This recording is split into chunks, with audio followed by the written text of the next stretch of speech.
MS టీవీకి స్వాగతం. ఉభయ తెలుగు రాష్ట్రాల ప్రజలందరికీ నా హృదయపూర్వక నమస్కారాలు.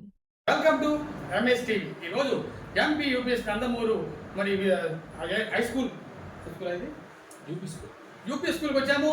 ఇక్కడ మరి హెచ్ఎం గారితో కొన్ని విషయాలు పంచుకున్నాం. నమస్తే సార్. నమస్తే అండి. చెప్పండి సార్, మీ స్కూల్ గురించి రెండు విషయాలు, ఇన్ఫ్రాస్ట్రక్చర్ గురించి కొన్ని విషయాలు చెప్పగలుగుతారా? నమస్తే అండి. First of all MS news channel వాళ్ళకి థ్యాంక్స్ చెప్తున్నాను పర్సనల్గా. ఎందుకంటే గవర్నమెంట్ స్కూల్ని బలోపేతం చేయడంలో మీరు తీసుకున్న చొరవ చాలా మంచి నిర్ణయము. ప్లస్ అవేర్నెస్ జనాల్లో what is going on. Private స్కూల్లో ఏదైతే అభూత కల్పనలాగా చూపిస్తున్నాడో దాన్ని మీరు కాదు. ప్రభుత్వ పాఠశాలలు చాలా బలోపేతంగా ఉన్నాయి. ఇన్ఫ్రాస్ట్రక్చర్గా కానీ, టెక్నికల్గా కానీ, డిజిటల్ ఎడ్యుకేషన్ కానీ, అలాగే క్వాలిఫికేషన్ ఆఫ్ టీచర్స్ కానీ ఇవన్నీ బాగున్నాయని చెప్తున్నాను. ఫస్ట్ ఆఫ్ ఆల్ మీకు థ్యాంక్స్ చెప్తానండి. ఫస్ట్ ఆఫ్ ఆల్ నా పేరు వెంకట కుమార్ రాజా అండి. ఎంపీ యూపీఎస్ నందమూరు పాఠశాలకి హెచ్ఎంగా పనిచేస్తున్నాను. ఇక్కడ ఏంటంటే మా పాఠశాలలో 6 మెంబర్స్ స్టాఫ్ ఉన్నారండి. 2 ఎగ్జిక్యూటివ్స్, అట్లా 4 సబ్జెక్ట్ టీచర్స్ ఉన్నారు. మా స్ట్రెంత్ వచ్చేసి 61 దాకా ఉందండి.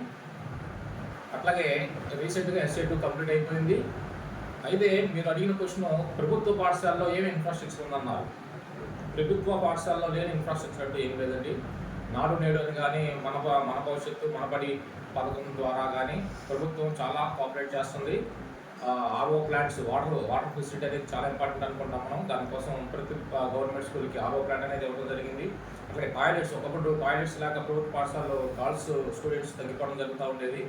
ఇప్పుడు ప్రతి పాఠశాలలో కూడా గర్ల్స్ టాయిలెట్స్ సపరేట్గా ఉన్నాయి, బాయ్స్ టాయిలెట్స్ సపరేట్గా ఉన్నాయి. రన్నింగ్ వాటర్ ఉంది, ఆర్ఓ ప్లాంట్స్ ఉన్నాయి. ప్లస్ స్పోర్ట్స్కి ఈ గవర్నమెంట్ వచ్చిన తర్వాత మన నారా లోకేష్ గారు ఎడ్యుకేషన్ మినిస్టర్గా వచ్చిన తర్వాత చాలా మార్పులు తీసుకొచ్చారండి. ఎడ్యుకేషన్ ఇన్ఫ్రాస్ట్రక్చర్గా కానీ, పథకం ద్వారా కానీ, లేదా ఎడ్యుకేషన్లో ఉన్న క్వాలిటీ ఆఫ్ ఎడ్యుకేషన్ పెంచడంలో కానీ చాలా మార్పులు తీసుకొచ్చారు. ఆ విషయంలో చూసుకుంటే కనుక స్పోర్ట్స్ సంబంధించిన మెటీరియల్ ప్రతి సంవత్సరం స్పోర్ట్స్ సంబంధించిన మెటీరియల్ ఇవ్వడం జరుగుతుంది గవర్నమెంట్ వాళ్ళే.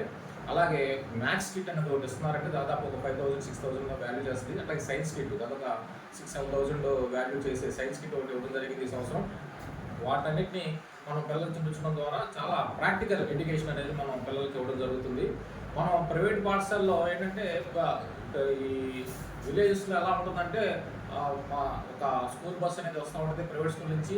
వాళ్ళని పేరెంట్స్ ఎలా చేస్తారంటే అది షూస్ వేసుకున్నారు, ఇన్షర్ట్ వేసుకున్నారు, పిల్లలకి ఇచ్చి బాయ్ బాయ్ చెప్తున్నాము అనేది ఒక కల్చర్ లాగా, అదొక ప్రెస్టీజ్ ఇష్యూ లాగా తీసుకుని ప్రైవేట్ స్కూల్కి పంపించమే. కానీ మాకు ఇక్కడ దగ్గరలో ఉన్న స్కూల్ పేర్లు మెన్షన్ చేయదు కానీ చాలా స్కూల్స్, ఆ స్కూల్ నుంచి మనకి వచ్చిన ఫీడ్బ్యాక్ కానీ, అక్కడి నుంచి మనకి మధ్యలోనే మన స్కూల్లో జాయిన్ అయిన వాళ్ళు చెప్పడం కానీ అక్కడ మినిమం బేసిక్స్ లేవు. ఎందుకంటే quality of education, qualification of teachers. మేము డిఎస్సి రాసి, ఎంఎస్సీలు కంప్లీట్ చేసి, మినిమం 10th కంప్లీట్ చేసి, ఇవన్నీ కాంపిటేటివ్ ఎగ్జామ్స్లో ర్యాంకింగ్స్లో లక్షల మంది రాస్తుంటే సెలెక్ట్ అయ్యి ఇక్కడికి వచ్చి క్వాలిటీ ఆఫ్ ఎడ్యుకేషన్ మా దగ్గర ఉంటుందా?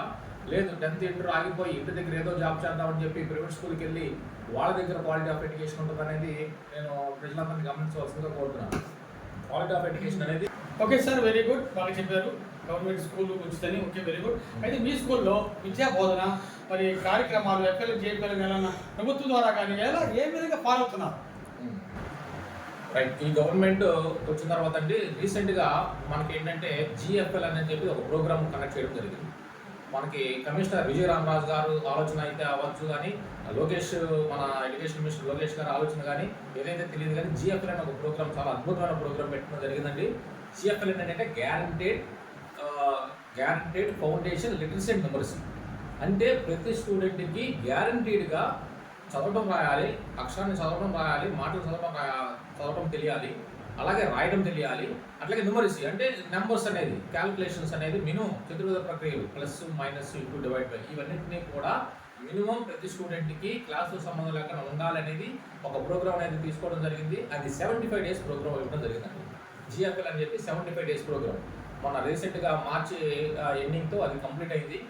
మా స్కూల్ కూడా GFLలో సెలెక్ట్ అయిందండి. ఆల్రెడీ అందులో ఏంటంటే స్ట్రీము, మౌంటైన్, స్కై అని 3 కేటగిరీస్ ఉంటాయి. స్ట్రీమ్ అంటే బేసిక్స్ లెవెల్ తక్కువ ఉన్న వాళ్ళ కింద వస్తారు. అట్లాగే మౌంటైన్ అంటే మినిమం బేసిక్స్ ఉన్నాయి, ఇంకొంచెం తరఫీదు కావాల్సిన పర్సన్స్ అన్ని అందులో ఉంటారు. స్కై అంటే హైయెస్ట్ అనమాట, అంటే నిమిషంలో 40 పదాలు కూడా చదివే కెపాసిటీ ఉన్న వాళ్ళందరూ స్కైలో వస్తారు. అలా చూసుకుంటే ఫస్ట్లో మాది 60% స్కైలో ఉన్నారు, ఒక 30% మౌంటైన్లో ఉన్నారు, ఒక 10% స్ట్రీమ్లో ఉన్నారు.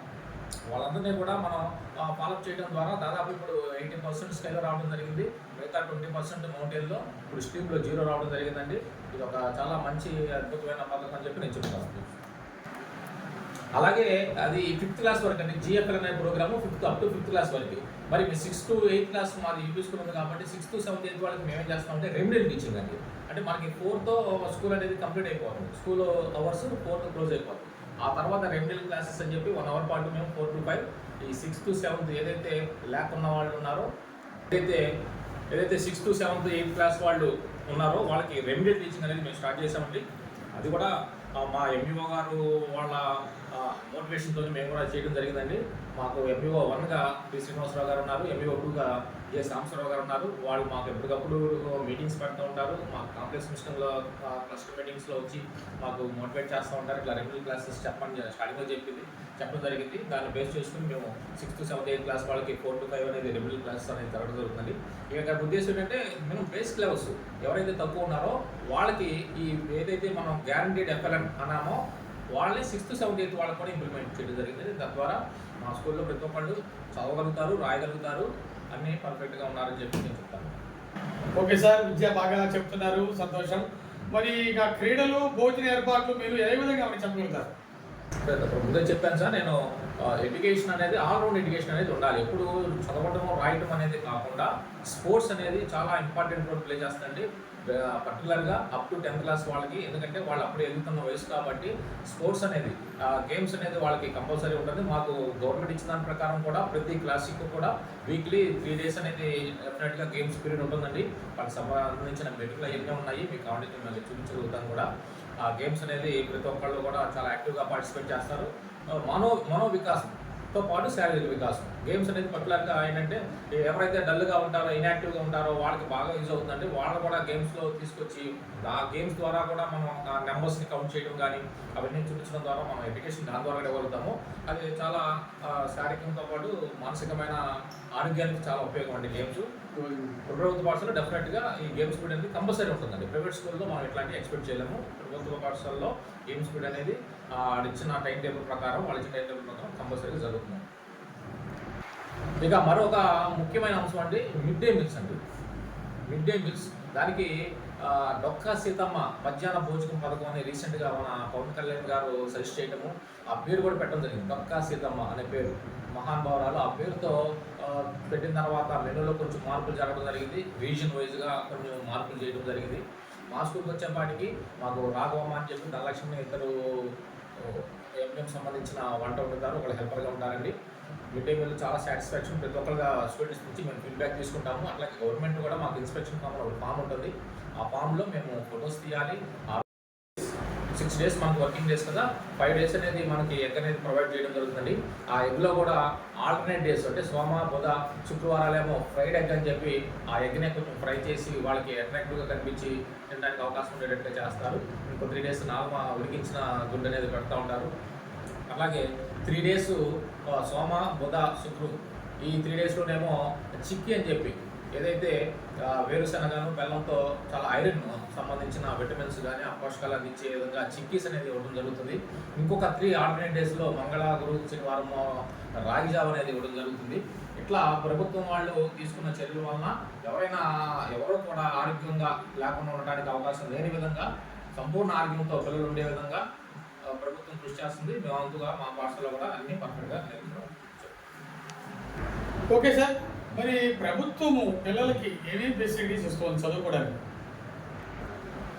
సో ప్రభుత్వం వాళ్ళు గవర్నమెంట్ స్కూల్లో మనకి జూన్లో అడ్మిషన్ వచ్చిన కాడి నుంచి చూసుకుంటే సార్, అడ్మిషన్ ఏదైతే మనకి ఆన్లైన్ అయిపోయిందో ఆన్లైన్ అయిన ప్రతి స్టూడెంట్కి కూడా మనకి ఒక కిట్, స్టూడెంట్ కిట్ అని చెప్పి మనకి ఇవ్వడం జరుగుతుంది. ఆ స్టూడెంట్ కిట్లో మనకి బ్యాగ్లో నోట్బుక్స్, టెక్స్ట్ బుక్స్, అలాగే బెల్ట్, యూనిఫాము, షూస్, సాక్స్ ఇవన్నీ కూడా జూన్లోనే ఆ స్కూల్లో ఎంటర్ అవ్వగానే మనకి జూన్ ఎండింగ్ లోపు phase 1 కింద ఏదైతే అడ్మిషన్స్ ఉన్నాయో వాళ్ళందరికీ కూడా స్కూల్లో ఉన్న మొత్తం స్టూడెంట్స్ అందరికీ కూడా మనకి స్టూడెంట్ కిట్ ఇవ్వడం అనేది జరుగుతుంది.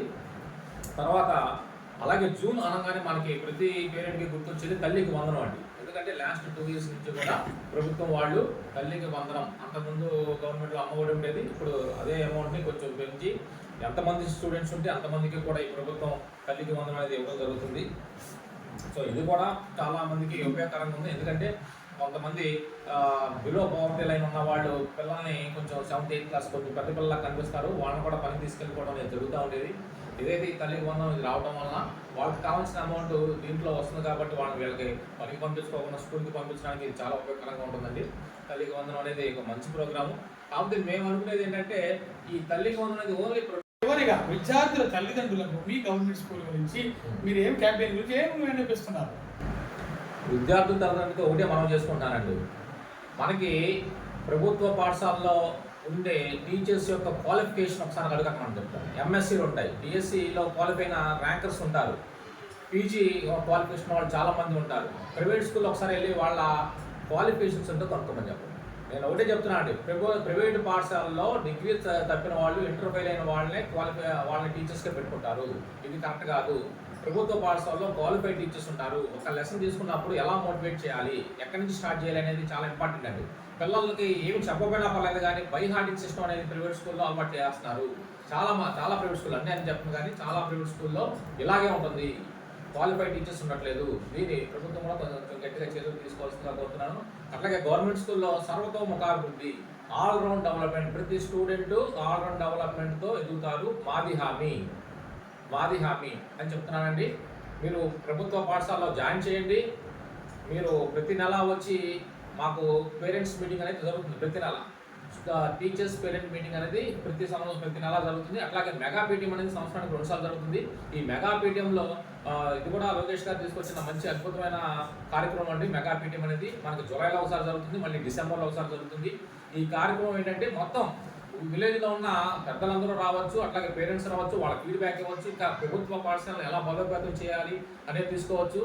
ఒక్కసారి మనం గమనిద్దామండి, ప్రైవేట్ స్కూల్లో 50,000 తక్కువ ఫీజు ఎక్కడ తీసుకున్నారా? ఎల్కేజీలో జాయిన్ అయిన కాడి నుంచి 50,000 ఫీజు. మేము క్యాంపెయిన్కి వెళ్ళినప్పుడు అదే చెప్తున్నామండి, మీరు ఈ 50,000 దాచుకోండి, మా ప్రభుత్వ పాఠశాలలో జాయిన్ చేయండి, మీకు ఏదైనా లోపం ఉంటే వచ్చి మమ్మల్ని అడగండి. ఈ 50,000 మీరు 10 ఏళ్ళు దాచుకోండి, 5 లక్షలు అవుతుంది, అది ఫిక్స్ చేసుకోండి, ఎంత అమౌంట్ అవుతుంది. ప్రతి ఒక్కళ్ళు కూడా ధనవంతులు అయ్యే అవకాశాన్ని కూడా మిస్ చేసుకుంటారేమో అనిపిస్తూ ఉంటుంది. ఇవన్నీ చూస్తూ ఉండండి. అవన్నీ డబ్బులు అనేది ఊరినే రావు కదండి. మన ఏం చెప్పినట్టు కదా, డబ్బులు అనేది ఎవరికి ఊరినే రావు. ఇన్ని ఫెసిలిటీస్, ఇన్ని అవకాశాలు ఉన్నప్పుడు ప్రభుత్వ పాఠశాలలో జాయిన్ చేయకుండా ప్రైవేట్ పాఠశాలలో జాయిన్ చేసి డబ్బులన్నీ వృధా చేస్తున్నారని చెప్పి నేను చెప్తానండి ఈ విషయంలో. Thank you sir, thank you very much. మరి ఎంపీపీయూపీఎస్ నందమూరు మరి హెచ్ఎం గారు చాలా చక్కగా క్షుణ్ణంగా what is the difference between private school and government school చెప్పారు. చాలా సంతోషకరం. ఎందుకంటే మంచి వెల్ క్వాలిఫైడ్ టీచర్స్ మరియు మంచి ఇన్ఫ్రాస్ట్రక్చర్, క్రమశిక్షణ, విలువలు, మరి మానసిక ఉల్లాసం, మరి ఇవన్నీ కూడా సర్వతోముఖాభివృద్ధిగా ఆల్రౌండ్ ప్రతిభ చూపిస్తున్నటువంటి గవర్నమెంట్ స్కూల్కి జాయిన్ చేయవచ్చని అంటున్నారు. Congratulations sir. మీరు మీలాగా అందరూ కూడా ఆలోచించి గవర్నమెంట్ స్కూల్కి పంపించాలని మా ఎంఎస్ టీవీ తరఫున కూడా మీకు అవేర్నెస్ ప్రోగ్రామ్ పెట్టాం. Thank you very much. MS TV, ప్రతి చోట ప్రజల మాట.